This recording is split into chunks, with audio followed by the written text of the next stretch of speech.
Bukan kitab kita sama-sama. Hari ini kita masih dalam pembahasan yang luar biasa yang I really enjoy it. Bukan hanya saya menyampaikan, tetapi saya mendapat pelajaran yang berarti karena saya tetap percaya bahwa firman Tuhan seperti pedang bermata dua. Dia berarti buat setiap saudara, mendapat pengajaran buat setiap saudara, tapi dia berarti buat yang menyampaikannya. Sehingga kita sama-sama bertumbuh dalam terang firman Tuhan. Dan hari ini kita masuk pada pembahasan yang ke-9. Masih dalam pembahasan kita 33 hal penting tentang penginjilan. Dan hari ini secara khusus kita sedang membahas tentang karunia-karunia penginjilan. Kalau minggu lalu kita baru saja sekedar refresh buat setiap saudara. Kalau minggu lalu kita baru belajar tentang posisi penginjil di dalam jawatan tubuh Kristus. Ya kan? Kita belajar tentang rasul, nabi, penginjil, apalagi gembala, dan pengajar, guru, apologet Christian. Nah hari ini kita mau bicara bahwa penginjil, karena minggu lalu saya sudah jelaskan buat setiap saudara, penginjil pelayanannya penuh dengan mujizat, tanda-tanda, dan karunia-karunia Allah. Itu sebabnya selalu saya bilang, pelayanan penginjilan, seperti jari tadi saya bilang jari tengah minggu lalu, itu yang paling tinggi. Biasanya para penginjil lebih dikenal daripada para gembala. Gembala lebih dikenal oleh jemaatnya, domba-dombanya. Tetapi penginjil biasanya dampak pelayanan lebih luas. Dan karena dia pergi kemana-mana lebih banyak orang yang kenal dia. Dan karena pelayanannya penuh dengan kuasa, penuh dengan tanda-tanda dan mujizat, banyak orang drawn, banyak orang tertarik. Karena itu penginjil harus bertanggung jawab. Tidak boleh sombong. Dia harus sadar bahwa dia hanya alat dan hanya hamba di hadapan Tuhan. Karena di antara para jawatan yang ada, rasul, nabi, penginjil, lalu kemudian gembala dan guru, yang paling sering jatuh adalah penginjil. Jatuh dalam kesombongan, jatuh dalam memanipulasi. Meskipun yang lain juga ada yang goncang pelayanannya, tetapi para penginjil harus sangat hati-hati. Nah ini yang kita mau belajar hari ini ya. Penginjil dan karunia-karunia penginjilan. Klik. Roma 12 ayat 6-8. Demikianlah kita mempunyai karunia yang berlain-lainan. Ingat ya.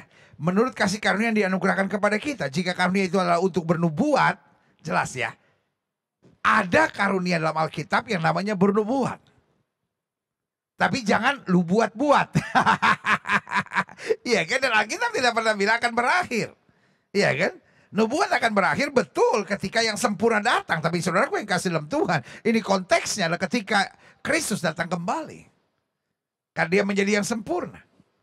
Bukan ketika Alkitab di kanon atau apapun. Tidak ada konsep itu dalam Alkitab. Come on. Iya kan? Jangan bikin-bikin lah. Iya kan? Itu namanya lu buat-buat. Iya kan? Lu buat-buat sendiri gitu. Karena Alkitab di kanon apa dasarnya? Nggak ada sama sekali. Saudara ya kan? Lihat. Baiklah kita melakukannya sesuai dengan iman kita. Jika karunia untuk melayani, jadi karunia bernubuat dan karunia melayani. Karena kalau bernubuat ya udah berakhir, berarti karunia-karunia yang lain juga berakhir, iya kan? Lihat, karunia untuk melayani, baiklah kita melayani. Jika karunia untuk mengajar, baiklah kita mengajar. Jadi ada karunia nubuat, ada karunia untuk melayani, ada karunia untuk mengajar. Klik selanjutnya. Jika karunia untuk menasihati, ternyata ada juga yang punya karunia untuk menasihati. Baiklah kita menasihati. Siapa yang membagi-bagikan sesuatu? Lagi yang karunia itu roh, the spirit of giving gitu, yang suka memberi, membagi-bagikan sesuatu. Hendaklah ia melakukannya dengan hati ikhlas. Siapa yang memberi pimpinan, karunianya leadership, saudara-saudara. Hendaklah ia melakukannya dengan rajin. Siapa yang menunjukkan kemurahan, jadi suka menolong, suka membantu, hendaklah ia melakukannya dengan sukacita. Wow, saudaraku yang kasih dalam Tuhan. Kita kadang-kala bicara karunia hanya bahasa roh, nubuat. Tapi saudaraku yang kasih dalam Tuhan, kalau kita gali Alkitab tentang karunia, kita akan dapat pelajaran-pelajaran yang luar biasa. Jadi ini bukan sekadar hanya dorongan. Tetapi Tuhan memeteraikannya dengan karunia. Karena itu selalu saya bilang, karunia setiap orang berbeda-beda. Tapi kalau kita mengembangkannya, Roh Kudus akan memampukannya. Selanjutnya, klik haleluya. 1 Korintus 12 ayat 1 sampai 11. Sengaja ya, saya kupas dulu supaya saudara punya pemahaman tentang firman Tuhan yang terarah tentang karunia. Rupa-rupa karunia tapi satu roh. Sekarang tentang karunia roh, aku mau saudara-saudara supaya kamu mengetahui kebenarannya. Ada orang yang berkata, oh karunia roh gak penting, yang penting saya sudah diselamatkan. Loh saudaraku yang kasih dalam Tuhan, sesudah kita diselamatkan, what next? Kita harus menjadi alat keselamatan Tuhan. Jelas? Nah, untuk menjadi alat keselamatan Tuhan, kita nggak bisa dengan kekuatan kita, kepintaran kita, kemampuan kita, dengan apa yang ada pada kita, tetapi harus melalui karunia-karunia Allah. Makanya Alkitab bilang, terkutuklah orang yang mengandalkan kekuatannya sendiri. Pelayanan harus disertai dengan karunia. Itulah janji Tuhan. Makanya Paulus bilang apa? Sekarang tentang karunia-karunia roh, aku mau saudara-saudara supaya kamu mengetahui kebenarannya. Kamu tahu, pada waktu kamu masih belum mengenal Allah, kamu tanpa berpikir ditarik kepada berhala-berhala yang bisu. Artinya apa? Berhala-berhala ada kuasa. Kuasanya dari mana? Kuasa kegelapan. Nah, anak-anak Tuhan juga harus melayani dengan kuasa. Kuasanya dari mana? Karunia-karunia Roh Kudus, jelas. Iya kan? Nah, makanya saudara yang kasih dalam Tuhan, terlalu banyak pengajaran-pengajaran yang tanpa disadari tidak mengarahkan kita pada the full gospel, pada Injil sepenuhnya, sambil membiarkan karunia-karunia roh yang sudah tercatat dalam Alkitab untuk aktif dalam pelayanan kita. Ayat 3, karena itu aku mau meyakinkan kamu bahwa tidak ada seorang pun yang berkata-kata oleh roh Allah dapat berkata terkutuklah Yesus. Dan tidak ada seorang pun yang dapat mengaku Yesus adalah Tuhan selain oleh Roh Kudus. Jadi nggak bisa kekuatan kita, nggak bisa teologi kita. Teologi tetap perlu. Tetapi tetap yang mengurapi teologi itu harus kuasa Roh Kudus. Kemampuan teologi hanya ujung-ujungnya masuk pada perdebatan doktrin. Tapi karunia akan menuntun kita pada keselamatan. Jelas ya? Jadi bukan teologi yang nggak perlu. Tapi teologi harus mengalami perjumpaan dengan Tuhan yang menuntun kita pada karunia Roh Kudus.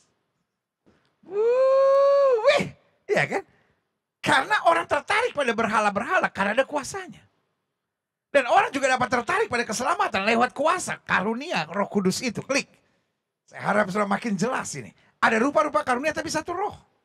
Ada rupa-rupa pelayanan tapi satu Tuhan. Artinya dengan karunia yang ada pada kita jangan menepuk dada dan merasa yang paling hebat. Tapi karunia-karunia yang ada justru membuat kita makin merendahkan diri karena kita tahu itu semua hanya untuk meninggikan, memuliakan satu nama dan segala nama, Yesus Kristus Tuhan, haleluya. Ada berbagai-bagai perbuatan ajaib.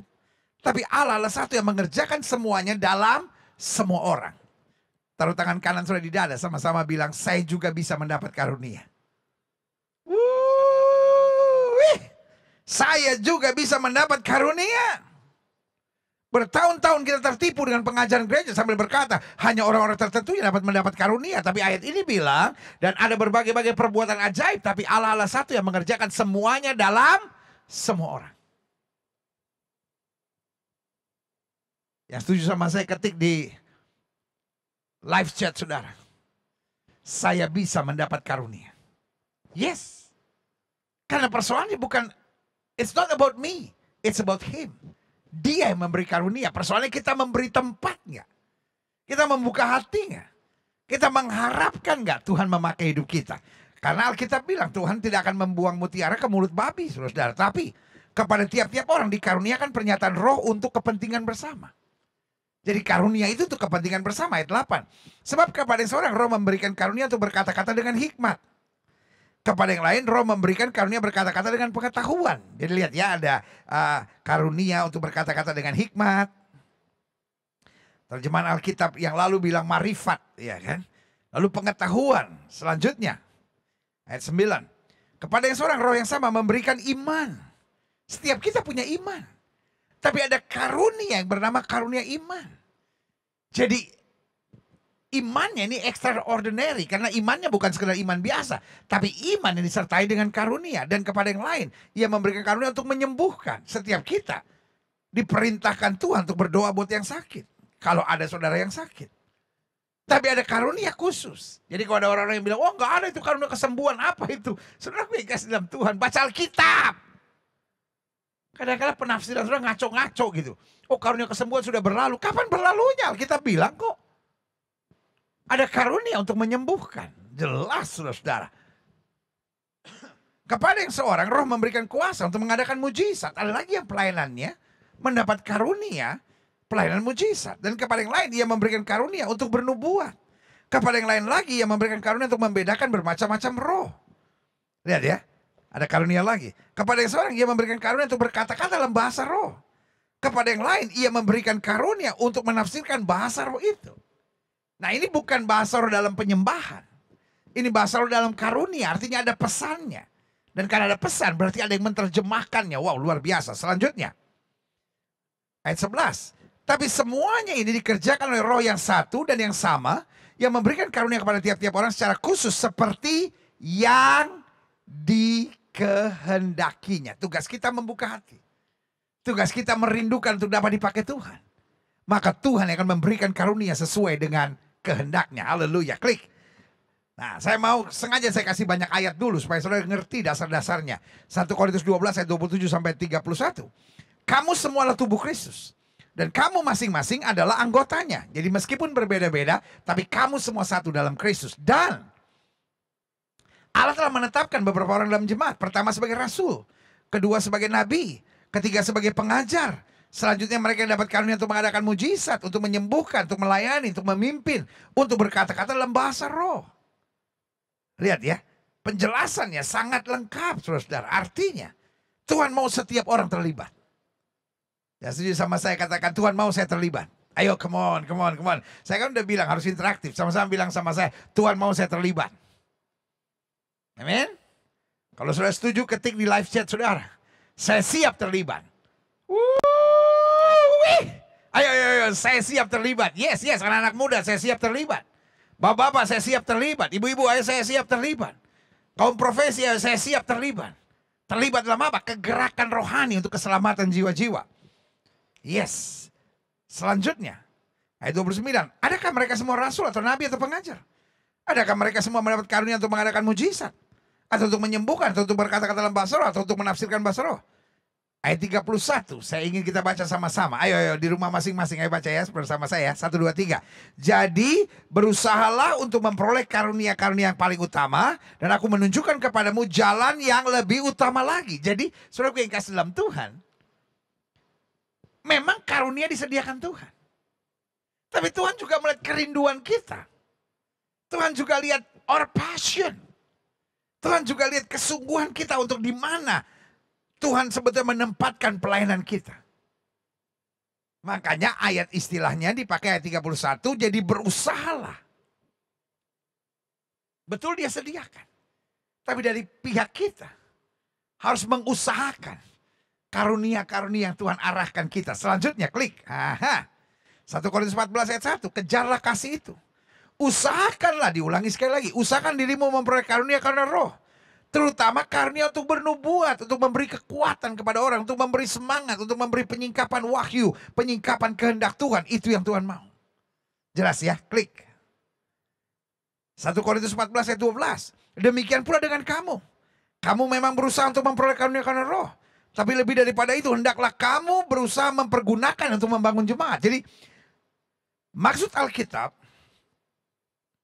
setelah kita berusaha untuk mendapatkan karunia-karunia roh, itu bukan untuk kompetisi. Itu bukan untuk merasa, wah saya dong lebih hebat dari dia, saya punya karunia, dia belum ya. So kepukul di otak itu namanya. Tapi yang Tuhan mau, the end of the day, kenapa kita dipercaya Tuhan dapat karunia? Untuk membangun tubuh Kristus. Untuk membangun jemaat. Untuk meluaskan kerajaan Allah. Untuk meninggikan satu nama di atas segala nama, Yesus Kristus Tuhan. Haleluya. Yes, selanjutnya. Seorang penginjil. Saya jelaskan di sini ada 4 kriterianya seorang penginjil. Memang ada seorang satu, berbagi kesaksian pengalaman dengan Tuhan. Jadi kalau saudara dengar penginjil menyampaikan firman Tuhan, penginjil berbicara kepada sesamanya, dia bukan menyerang doktrin orang, dia bukan menjatuhkan orang, dia bukan menghakimi orang, tapi penginjil senang berbagi kesaksian pengalaman dengan Tuhan. Makanya selalu saya bilang, kalau kita nggak punya pengalaman dengan Tuhan, what can we share? Akhirnya cuma cerita-cerita apa itu namanya motivasi belaka. Oh nggak bisa. Seorang penginjil memang memberi motivasi, tapi seorang penginjil bukan motivator. Motivator kan senang tuh, kumpulin cerita-cerita gitu aja untuk memberi semangat. Tetapi seorang penginjil harus seorang yang mengalami perjumpaan dengan Tuhan. Harus seorang yang punya pengalaman dengan Tuhan. Makanya selalu saya bilang, kalau saudara punya pengalaman dengan Tuhan, saudara hanya ibu rumah tangga kah, saudara seorang pelajar kah, saudara seorang mahasiswa, share. Sesuatu yang mungkin menurut saudara sederhana, tetapi akan menjadi berkat buat orang lain. Dan Roh Kudus akan mengurapi, dan itu akan menolong dan memberi semangat, memberi kekuatan buat banyak orang. Yang kedua, apa kriteria seorang penginjil? Seorang penginjil adalah seorang yang berbagi kehidupan keseharian yang menjadi berkat. Jadi bukan hanya pengalamannya, tapi sharing life. Bahasa Alkitab bilang, hidupmu adalah surat Kristus yang terbuka yang dapat dibaca oleh semua orang. Jadi kita bukan hanya sharing the gospel, tapi kita sharing life. Orang bisa melihat perbuatanmu. Orang bisa melihat sikapmu. Orang bisa melihat karaktermu. Penginjilan bukanlah peran dalam sebuah drama. Karena lagunya tuh dulu tahun 70-an kali ya. Dunia ini panggung sandiwara, ceritanya mudah berubah. Ya, ada peran wajah. Ada peran pendeta. Ini parah ini. If you can share your life. Saya beri nama engkau orang munafik, saudara. Karena seorang penginjil bukan hanya seorang yang pintar berkhotbah. Tapi dia pastikan dia hidup di dalam apa yang dia sampaikan dalam firman Tuhan. Manusia hidup bukan dari roti saja, tapi dari setiap firman. Nah kalau kita hidup dari firman, maka kita akan menunjukkan firman dalam keseharian kita. Yang ketiga, seorang penginjil memang adalah seorang yang apa? Menyampaikan semangat dan kekuatan sebagai berita baik. Seorang penginjil gak akan jatuhkan orang. Seorang penginjil dia selalu memberi semangat. Karena bahasa Yunaninya penginjil adalah euangelion. Apa itu euangelion? Kabar baik. Sama-sama bilang sama saya, kabar baik. Suami engkau harus jadi penginjil buat istrimu. Memberi semangat, memberi kekuatan. Orang tua engkau harus jadi penginjil buat anak-anakmu. Tetangga-tetangga, engkau harus menjadi penginjil buat tetangga-tetanggamu. Selalu memberi semangat, selalu memberi kata-kata positif, membangun kata-kata yang membangkitkan semangat, menggairahkan, bukan menjatuhkan, menghancurkan, menghakimi, dan melukai. Jelas ya. Yang keempat, ciri seorang penginjil. 1, berbagi kesaksian, pengalaman dengan Tuhan. 2, berbagi kehidupan keseharian yang menjadi berkat. 3, menyampaikan semangat dan kekuatan sebagai berita baik. Yang keempat, menyampaikan firman Tuhan yang memberikan pengharapan, jawaban, serta penuntun pada keselamatan kekal. Jadi dia seorang yang bisa menasihati orang. Tapi bukan mentungin orang, bukan menghakimi, bukan menyerang, bukan memojokkan orang. Tetapi dia bagikan firman Tuhan yang menyadarkan. Firman Tuhan yang menyejukkan. Firman Tuhan yang memberikan tuntunan dan jawaban. Sehingga kalau orang kawin cerai, dia ingatkan. Bukankah Allah benci perceraian? Ya tapi suami gue udah begini-begini. Tuhan yang sama yang berkata aku benci perceraian. Tuhan yang sama yang berkata mari kamu yang letih lesu dan berbeban berat, aku beri kelegaan kepadamu. Boleh gak gue doain elu? Ini dia. Saudaraku, hal yang terdahsyat yang kita bisa buat adalah memberi kekuatan, memberi semangat, memberi tuntunan firman. Karena saya tetap percaya langit dan bumi boleh lenyap, tapi firman Allah tinggal tetap. Firman Tuhan itu yang punya kuasa. Waktu kita mulai share, bukan mengkhotbahkan orang, tapi share the value of kingdom of God. Berbagi nilai-nilai kerajaan Allah yang tercatat dalam firman Tuhan. Ketika orang sakit hati, orang benci, kita bilang, gak usah balas yang jahat dengan yang jahat. Karena kalau kita balas yang jahat dengan yang jahat, sama jahatnya. Tapi kalau kita mengampuni, kita memberi tempat untuk murka Tuhan. Pembalasan itu hak Tuhan. Masalah orang itu mau ikut atau tidak itu urusannya. Tapi seorang penginjil dia tetap akan mengabarkan firman. Selanjutnya, klik. Saya catat di sini begini. Namun yang terutama juga, di samping keempat hal itu, seorang penginjil harus membuktikan Tuhan itu hidup melalui bukti-bukti nyata pelayanannya dengan tanda-tanda serta mujizat. Dan intinya sederhana, kalau kita memulai, Tuhan yang akan melengkapi. Jadi bukan berarti kalau saya nggak ada tanda-tanda mujizat dalam pelayanan saya, oh berarti saya nggak perlu menginjil. No, saudara yang kasih dalam Tuhan, kalau kita setia dalam perkara kecil, Tuhan memberkati dalam tanggung jawab yang lebih besar. Artinya Tuhan memperlengkapi. Klik. Lihat Kisah Rasul 14 ayat 3. Paulus dan Barnabas tinggal beberapa waktu lamanya di situ. Mereka mengajar dengan berani karena mereka percaya kepada Tuhan. Dan Tuhan, dengar ya, bukan karena mereka ya. Dan Tuhan menguatkan, memeteraikan berita tentang kasih karunia-Nya dengan mengaruniakan kepada mereka kuasa untuk mengadakan tanda-tanda dan mujizat. Jadi kalau kita mulai mengabarkan Injil, kita mulai melakukan bagian kita, Tuhan akan melakukan bagiannya. Menyertai pelayanan saudara, menyertai kesaksian saudara dengan tanda-tanda mujizat yang membuat saudara kaget-kaget. Iya loh. Lu nasihatin gue gitu, gue doa, mujizat terjadi loh. Anak gue sakit, gue udah mau bawa ke dukun, lo ingetin jangan. Doa sama Tuhan, gue doa, sembuh lo. Itu dia. Amin. Jadi tugas kita taat aja. Kita bukan orang hebat. Kita orang biasa. Tapi karena ada Roh Kudus, hal-hal yang hebat menyertai pelayanan kita. Haleluya, klik. Selanjutnya saya pelajari Ibrani 2 ayat 4. Allah meneguhkan kesaksian mereka. Siapa mereka ini? Orang yang bertindak. Jadi hidup ini jangan debat terus gitu. Kita debat sampai gak ada waktu untuk menginjil.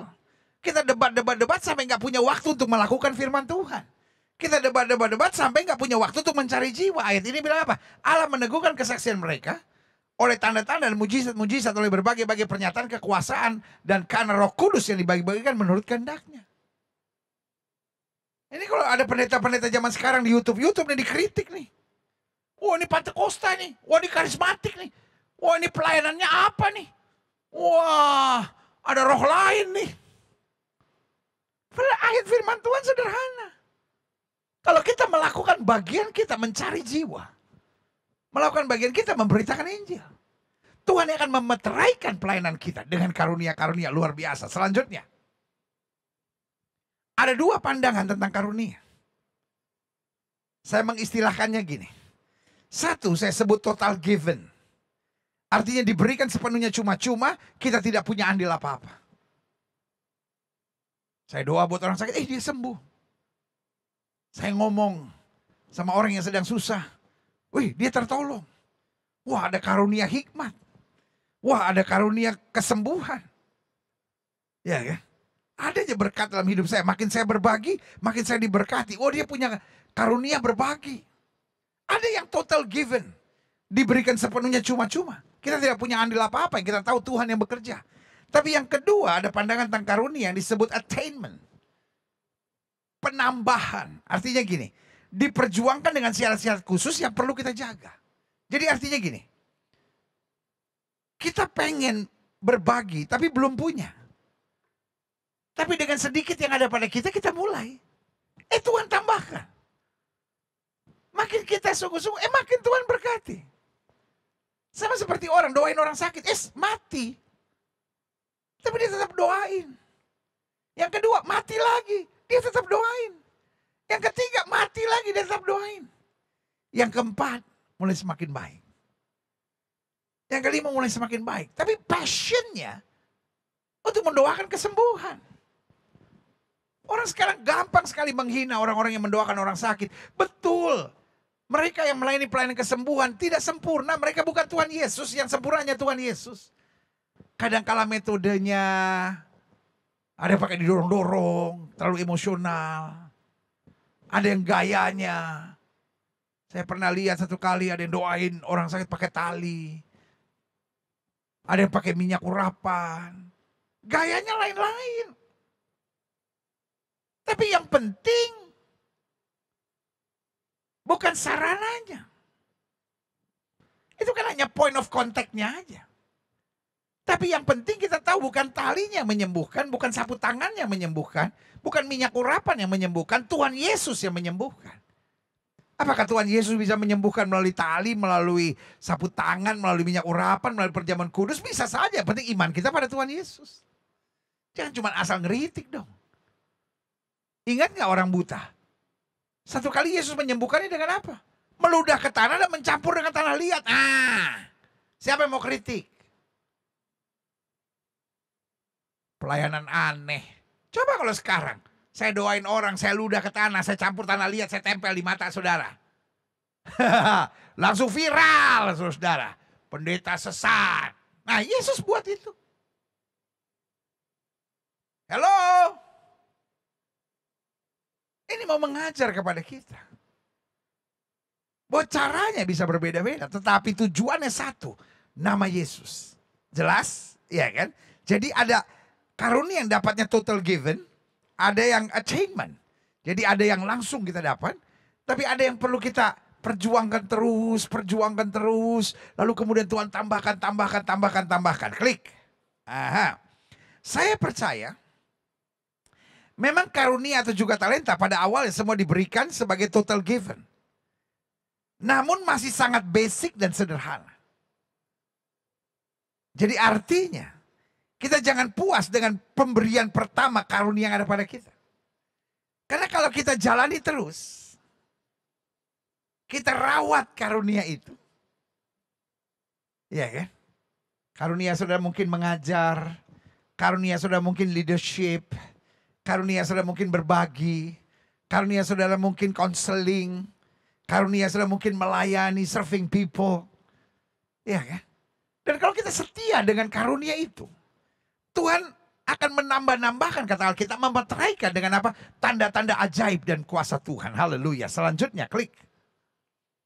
Bandingkan Matius 25 ayat 15. Yang seorang diberikannya berapa? 5 talenta. Yang seorang lagi 2. Yang seorang lain lagi 1. Masih sangat raw. Sangat basic. Mungkin yang satu bilang, oh tapi dia 5 udah banyak. Loh tapi waktu dia jalankan, dia attainment.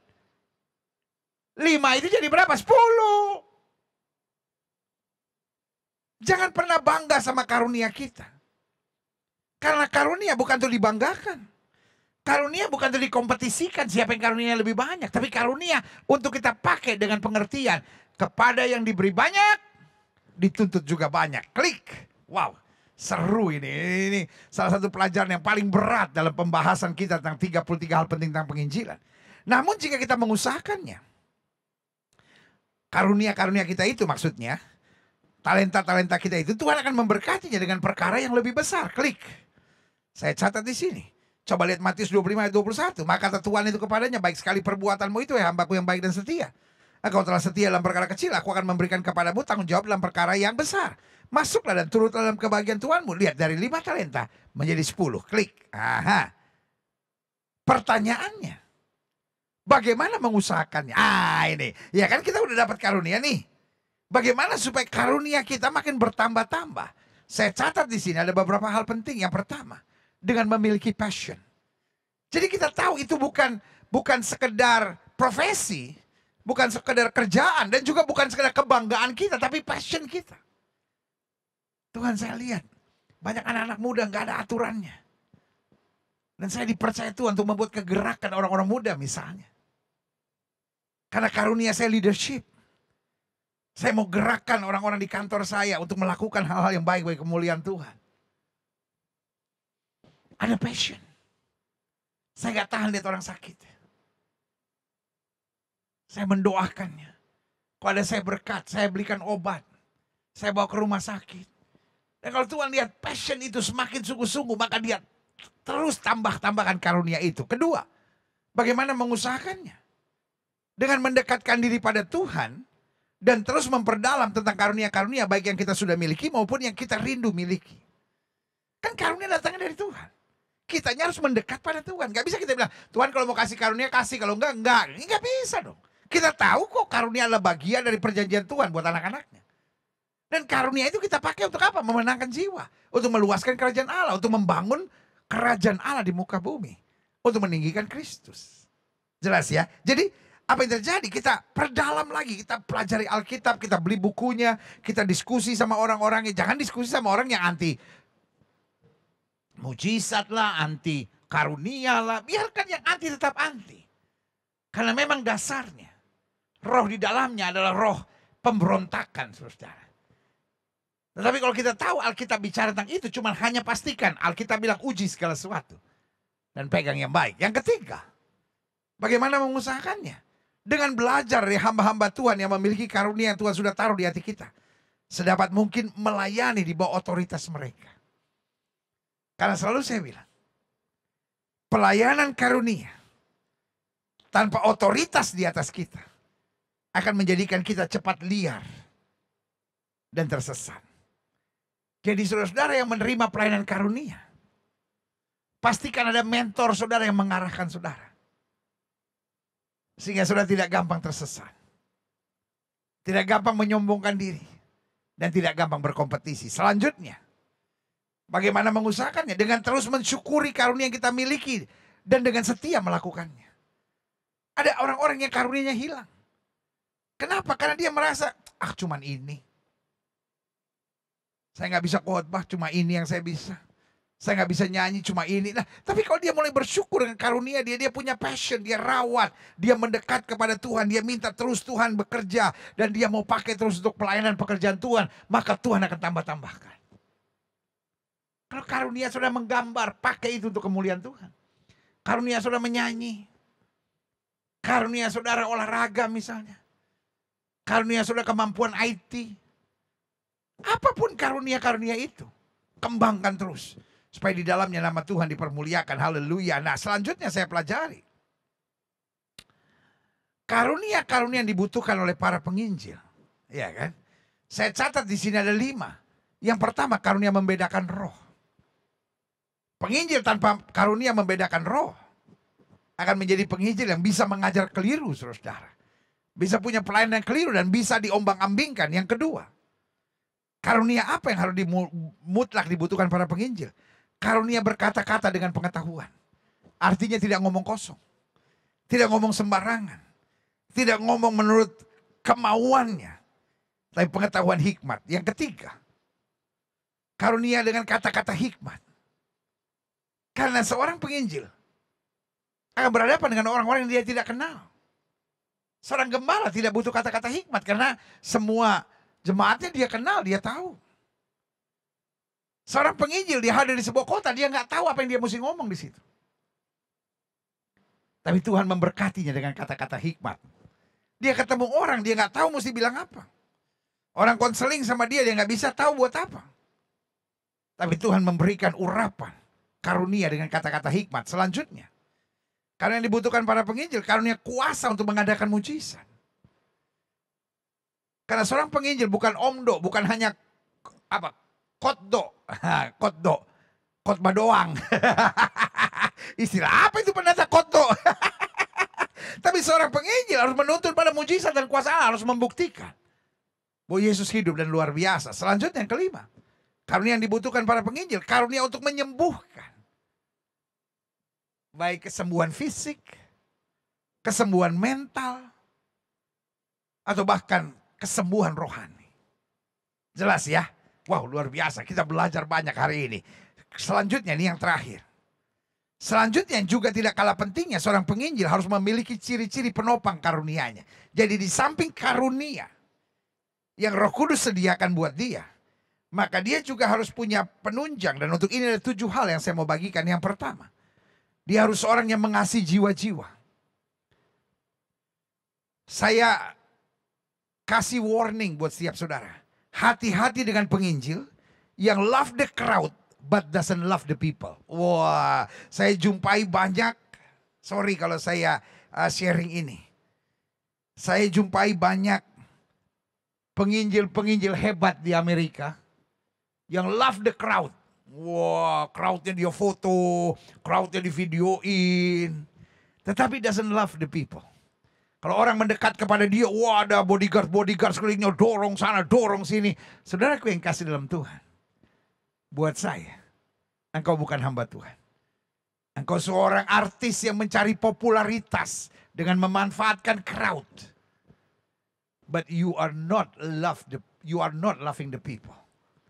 Hati-hati dengan penginjil demikian. Sebagai hamba Allah yang saya mau ingatkan buat setiap saudara, seorang penginjil harus disertai dengan ciri penopang bahwa dia mengasihi jiwa-jiwa. Kenapa kita menginjil? Kenapa kita berkorban? Kenapa kita berbuat yang terbaik untuk pekabaran Injil? Karena kita mengasihi jiwa-jiwa, bukan yang lain. Yang kedua, seorang penginjil harus memiliki ciri penopang karunia-Nya. Seorang yang bisa bekerja sama dengan semua orang. Ini paling penting. Ada banyak penginjil sebetulnya bisa jadi berkat. Ada banyak orang sebetulnya bisa memenangkan jiwa. Ada banyak orang sebetulnya ada karunia Tuhan dalam hidupnya.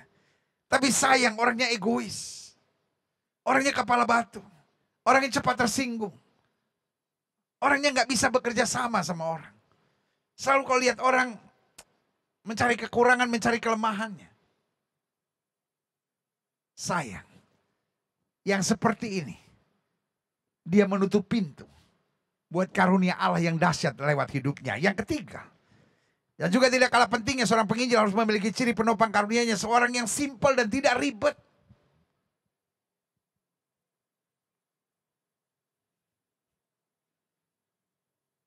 Waktu murid-murid Yesus panik karena ada angin sakal yang meniup. Yesus tidur di buritan. Murid-murid ribet ngatur segala sesuatunya. Sampai akhirnya Petrus berteriak, "Guru, engkau tidak peduli kalau kita binasa." Ribet banget Petrus. Bangunin belum udah marah-marah sendiri. My Jesus is not a ribet God. Yesus saya gak ribet. Dia bangun. Dia bilang, "Diam, tenanglah, tenang." Ada seorang ibu keluar dari kota Nain menangis. Yesus gak ribet. Dia sentuh dan dia sentuh. Mulai dari ibu itu dia panggil dulu, dia bilang, "Ibu, jangan menangis." Tiba-tiba dia sentuh pengusung mayat. Dia bilang, "Letakkan anak itu di bawah." Gak pakai banyak ngomong, gak pakai banyak ribet. Ada banyak pelayanan gak bisa maju.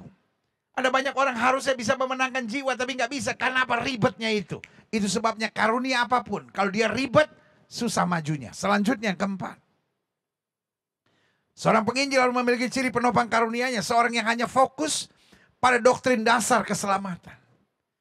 Jadi dia bukan pada doktrin-doktrin yang ribet-ribet yang akannya menciptakan kemudian perdebatan-perdebatan. Pokoknya dia pada doktrin keselamatan. Gak mau aneh-aneh. Karena tugasnya adalah menyeret orang yang sedang antri menuju neraka, menuju sorga rumah Bapa yang kekal. Yang kelima, seorang penginjil harus memiliki ciri penopang karunia-Nya. Seorang yang berani menyampaikan kebenaran, tidak berjiwa pengecut dan penjilat.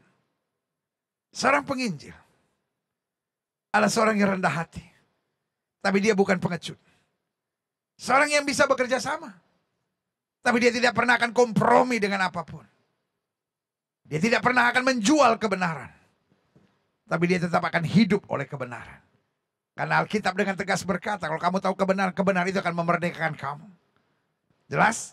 Yang keenam, seorang penginjil harus memiliki ciri penopang karunia-Nya. Klik. Dia seorang yang meluangkan banyak waktunya dalam doa dan penyembahan pada Allah. Seorang penginjil bukan seorang yang suka main game. Seorang penginjil mungkin dia punya hobi sesuatu, tapi dia bukan menghabiskan waktunya berjam-jam demi hobinya. Karena seorang penginjil, kerinduannya selalu adalah, Tuhan, biar hari ini saya kembali memenangkan jiwa. Biar hari ini saya kembali menguatkan jiwa. Biar hari ini saya kembali menjadi berkat buat jiwa-jiwa. Karena itu hari-harinya dia isi banyak dengan doa, penyembahan firman, dan kedekatan pada Tuhan. Hati-hati dengan orang yang menyebut dirinya hamba Tuhan, tapi gak pernah luangkan waktu untuk doa, untuk baca Alkitab, untuk bergaul dengan Kristus. Dan yang ketujuh, yang terakhir, saya undang pemain musik maju ke depan. Selanjutnya juga tidak kalah pentingnya seorang penginjil harus memiliki ciri penopang karunia-Nya. Dia seorang yang resilient. Seorang yang tangguh. Seorang yang bisa difitnah tapi tidak putus asa. Seorang yang bisa disakiti tapi tidak membalas yang jahat dengan yang jahat. Seorang yang bisa dikhianati, dicurangi, tetapi tetap dia hadir untuk memberkati. Saudaraku,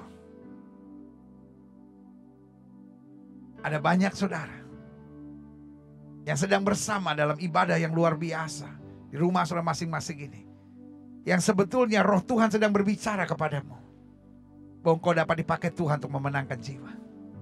Tapi engkau ribet. Engkau seringkali hanya memaksakan kehendak. Engkau jadi orang yang kepala batu dan mau menang sendiri. Tapi biarlah hari ini engkau berkata, Tuhan, it's not about me, it's about you. Penuhi aku dengan karunia-karunia Allah. Pastikan aku disertai dengan penopang-penopang karunia itu. Sehingga hidupmu jadi luar biasa dalam terang Tuhan. Saya percaya di akhir zaman Tuhan sedang membangkitkan penginjil-penginjil. Bukan dari mimbar-mimbar gereja. Penginjil-penginjil dalam kehidupan keseharian. Yang terus berjuang untuk memenangkan jiwa. Dan orang-orang seperti ini prestasinya akan luar biasa. Hidupnya diberkati. Apa saja yang dikerjakannya, Tuhan membuat ia beruntung dan berhasil. Karena karunia-karunia Allah menyertai. Doa saya buat setiap saudara, biar firman hari ini dimeteraikan oleh Roh Kudus. Suara saya akan berhenti sampai di sini. Tapi saya berdoa Roh Kudus menyingkapkan terus. Karena ini pemahaman yang tidak mudah, saudara-saudara. Tentang karunia-karunia ini. Terlalu banyak perdebatan. Karena pada dasarnya iblis gak suka kita dipenuhi dengan karunia. Iblis gak peduli kita cinta Yesus. Sejauh kita melayani dengan kekuatan kita sendiri. Tapi waktu kita dipenuhi dengan karunia-karunia, maka apa yang terjadi? Kuasa kegelapan dihancurkan. Jiwa-jiwa diselamatkan. Yesus, ku bangga padamu. Haleluya.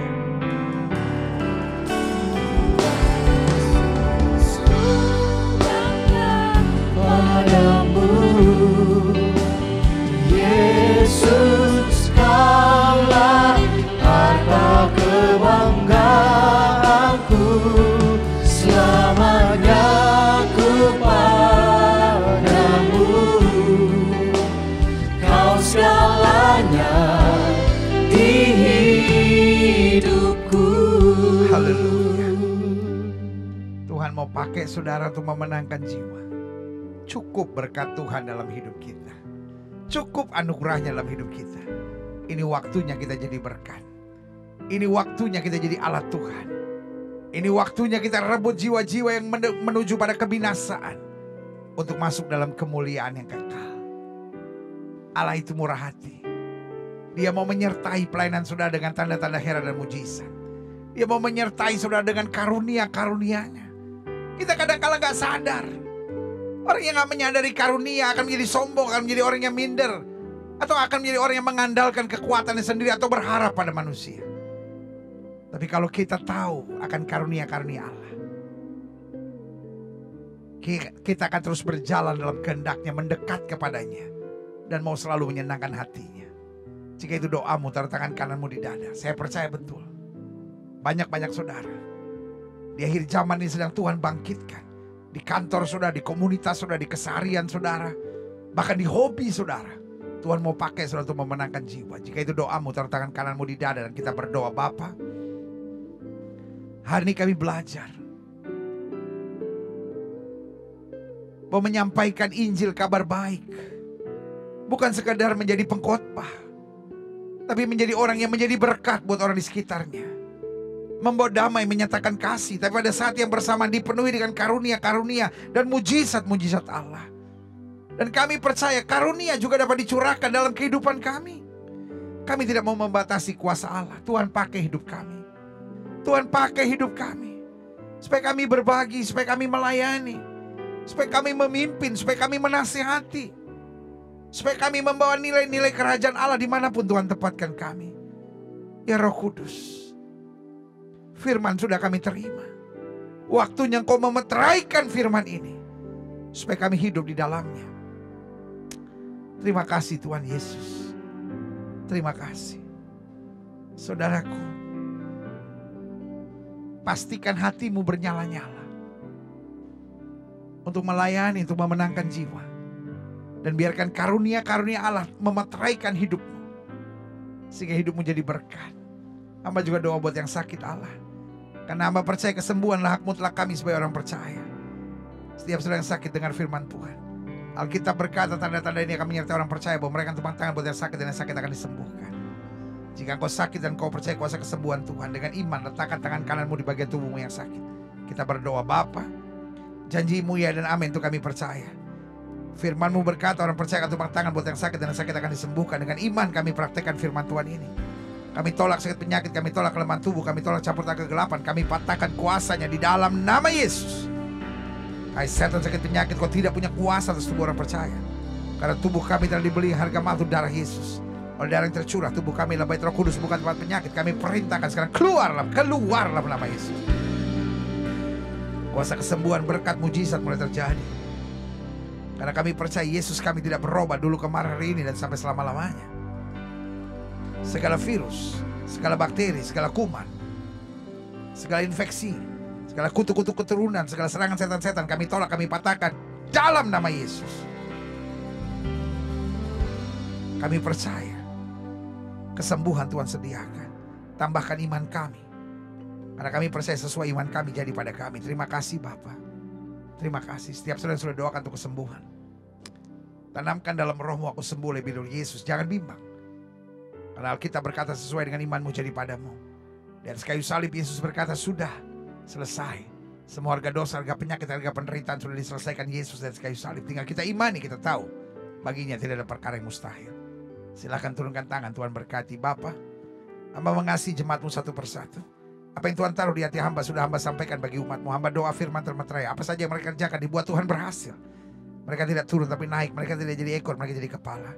Hari-hari yang penuh mujizat boleh menjadi bagian hidup mereka. Terima kasih Tuhan Yesus. Bangsa dan negara kami Indonesia kami taruh dalam tangan Tuhan. Damai sejahtera atas Indonesia. Umat mayoritas di bangsa ini kami doakan tuntun dalam damai sejahtera dan keselamatan sempurna dari sorga. Bapak Presiden, Wakil Presiden, para menteri, pejabat di pusat dan di daerah, para gubernur, para bupati, para wali kota, anggota DPR RI, DPRD tingkat 1, DPRD tingkat 2, DPD, BNPT, BNPB, polisi, tentara, Kapolri, Panglima TNI,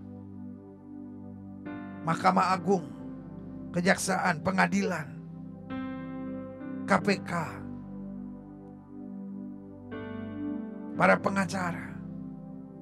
Tuhan, jamah pemimpin-pemimpin kami.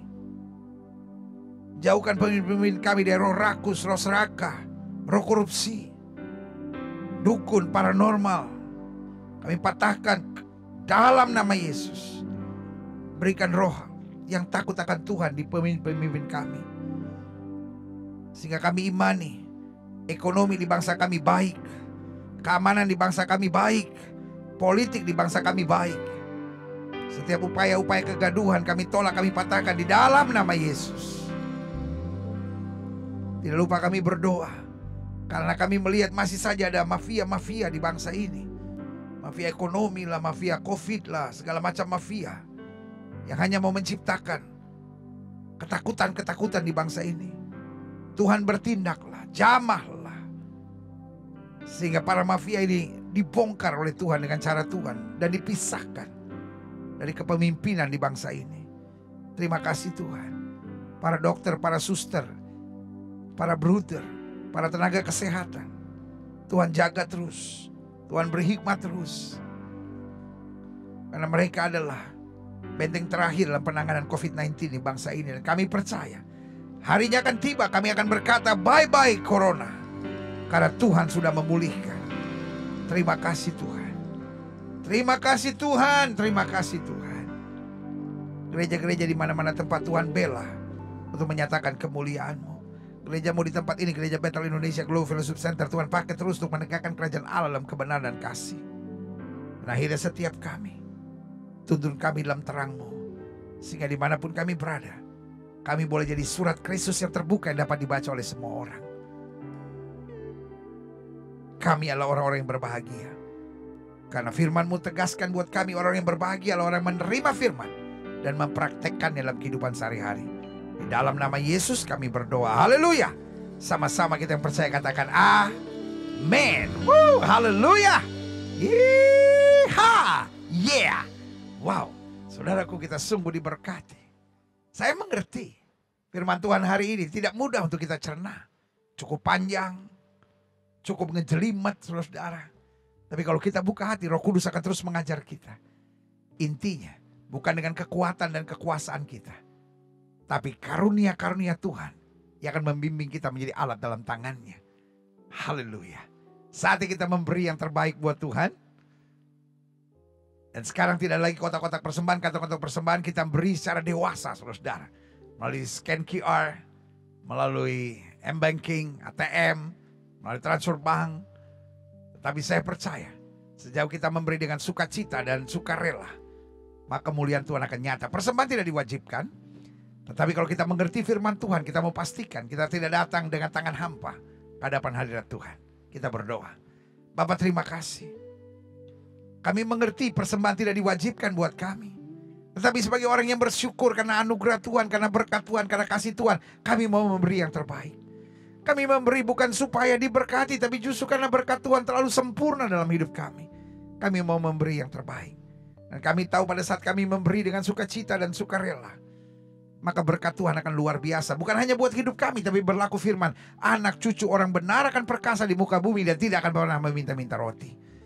Terima kasih Bapa. Belalang pelahap, belalang pengerip, belalang pindahan, belalang pelompat, yang mendatangkan kerugian, yang mendatangkan penipuan, kekacauan dalam perekonomian kami, kami tolak di dalam nama Yesus, disingkirkan oleh kuasa-Mu. Sehingga berkat-berkat Tuhan akan terus kami alami. Tidak lupa kami berdoa buat yang mengelola persembahan ini, diberikan hikmat dan akal budi, sehingga terus akan dipakai untuk menyelamatkan jiwa-jiwa, meluaskan kerajaan Allah, dan menopang hamba-hamba Tuhan untuk melakukan yang terbaik. Terima kasih Bapa. Kami siap memberi di dalam nama Yesus. Yang siap memberi sama-sama katakan amin. Haleluya. Yes. Saudara yang kasih dalam Tuhan, bersamaan dengan saudara memberi, saya mengajak saudara mengikuti pengumuman berikut ini. Ada church update, hal-hal yang akan terjadi seminggu ke depan. Ada juga ministry update, hal-hal yang terjadi seminggu kemarin. Ya kan? Dan saudaraku, jangan bubar dulu, jangan bubar jalan, tetap ada, karena saya akan kembali untuk doa berkat, doa penutup, dan doa pengutusan. Selamat memberi.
Kembali kami melaporkan pelayanan Kamu Hebat Peduli dan Kasih di minggu ini.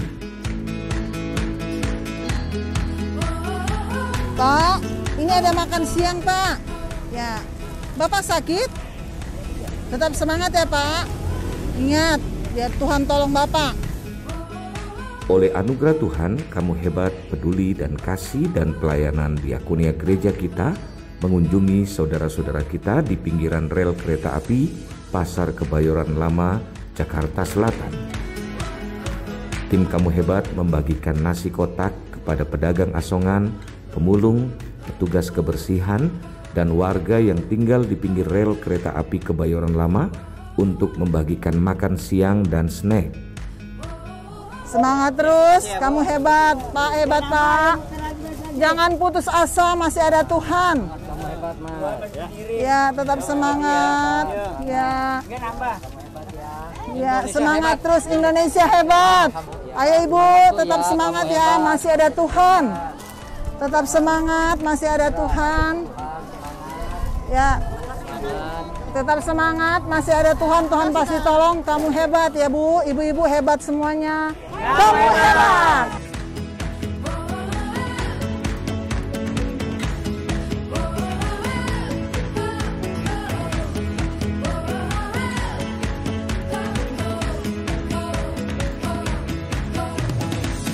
Sementara itu dari Kota Bandung, Kamu Hebat melalui Departemen Pekabaran Injil Gereja Betel Indonesia mengunjungi saudara-saudara kita komunitas tunarunggu yang berada di daerah tersebut dan juga membagikan paket sembako, memberikan persembahan kasih, dan memberikan Alkitab yang dipesan khusus Departemen Pekabaran Injil kepada Lembaga Alkitab Indonesia.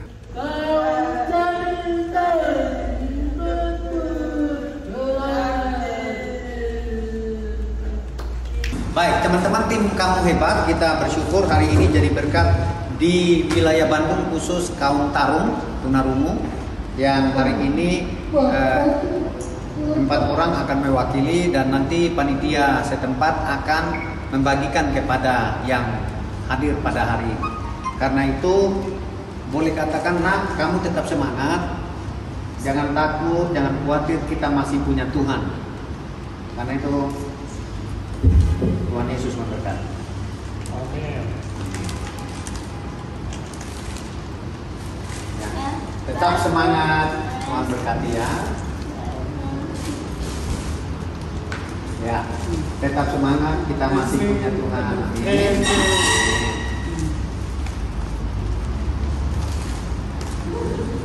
Ya, Tuhan berkati. Semangat ya. Baik, boleh bisa begini? Oke, sama-sama katakan kamu hebat ya. 1, 2, 3. Kamu hebat. Satu lagi. 1, 2, 3. Kamu hebat. Demikianlah laporan kegiatan kepedulian dan kasih Kamu Hebat untuk edisi minggu ini. Mari kita terus bersama-sama untuk mendoakan pelayanan ini dan memberikan dukungan dalam bentuk apapun, agar pelayanan Kamu Hebat Peduli dan Kasih dapat terus menjangkau saudara-saudara kita yang membutuhkan uluran kasih Tuhan. Doa kami, Tuhan Yesus memberkati. Kamu hebat. Haleluya. Wow. Karya Tuhan buat gereja kita sungguh luar biasa. Kita terus dapat jadi berkat, kita terus dapat melayani, kita terus dapat meninggikan satu nama dan segala nama. Yesus Kristus Tuhan. Haleluya. Kita berdoa. Bapak, terima kasih buat anugerah Tuhan. Kami bangga kalau kami boleh diselamatkan Tuhan dan menjadi alat keselamatan bagi orang lain. Kami tidak mau diam, tapi kami mau terus menjadi berkat. Karena itu Roh Kudus tuntun kami. Roh Kudus menteraikan hidup kami. Roh Kudus arahkan kami. Dan Roh Kudus bawa kami dalam pengalaman-pengalaman yang dahsyat dengan kuasa kemuliaan-Mu. Sehingga dimanapun kami berada, kami boleh meninggikan Kristus. Hari ini kami sudah menerima firman di rumah kami. Dan kami tahu berkat Allah turun atas keluarga kami. Sehingga berlaku firman Tuhan, satu orang bertobat, seluruh isi rumah tangga diselamatkan. Sehingga kami dapat berkata, aku dan sisi keluargaku kami melayani Tuhan. Terima kasih Bapa. Keluargaku adalah sorgaku dan rumahku adalah istanaku. Itu yang kami percaya dalam keseharian hidup kami. Terima kasih Tuhan. Kekasih-kekasih Kristus, permata hatinya Kristus. Ingatlah bahwa Tuhan itu baik. Ingatlah selama kita tidak miring ke kiri maupun miring ke kanan, hidup kita diberkati. Kita nggak turun tapi naik, akan menjadi ekor, dipimpin menjadi kepala. Dimanapun kita berada, pastikan kita membawa damai. Kita menabur kasih. Kita menghadirkan sukacita. Dan kita memberitakan Injil Kristus. Dan juga jangan lupa suami-suami, Kasihlah istrimu dan janganlah berlaku kasar kepadanya. Istri-istri, tunduklah kepada suamimu dan hormatilah suamimu. Orang tua, jangan bangkitkan sakit hati dari anak-anakmu, dan anak-anak, hormatilah, taatilah orang tuamu di dalam Tuhan. Jemaat sekalian, terimalah berkat Tuhan, kasih dari Allah Bapa, anugerah, keselamatan dari Tuhan Yesus Kristus, pimpinan, penyertaan, urapan, karunia-karunia, serta buah-buah roh menyertai hidup kita masing-masing mulai saat hari Minggu yang penuh berkat, penuh mujizat, lawatan Allah di rumah masing-masing bersama Gereja Bethel Indonesia Glow Fellowship Center. Sampai Maranatha, Yesus Kristus datang kembali untuk menjemput setiap orang yang hidup sesuai kehendaknya.